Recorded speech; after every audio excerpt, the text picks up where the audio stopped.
So the other day when I cut the lumber, and I actually forgot to show you the finished product, so I'm just going to show you now. So I have one post here. I'm still going to cut down to 1 by 5 1/4.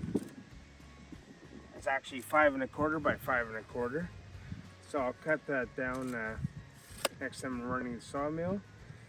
But these boards here, this one's 8 and a bit, 8 feet and a couple inches by 7 1/4 inches wide. But if you look, my sawmill cuts pretty straight. Can you see that, Jackie? The edge all the way up. Nice.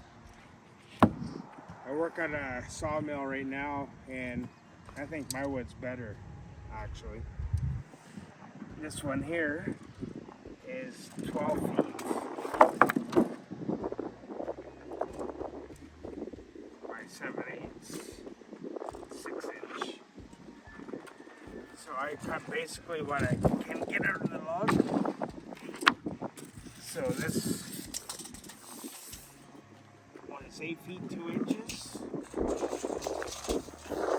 It's all from the same log.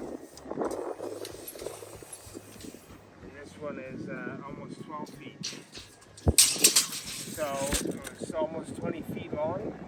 So the top of the log is smaller than the bottom.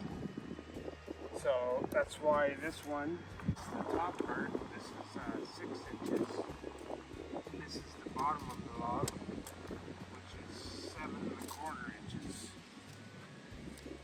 And I have a couple more pieces right here. So nice and straight all the way up. So I'm going to use this on my chicken coop. Yeah, so I just wanted to show you the finished product since I forgot to show you in the last video. So thanks for watching. See you in the next video.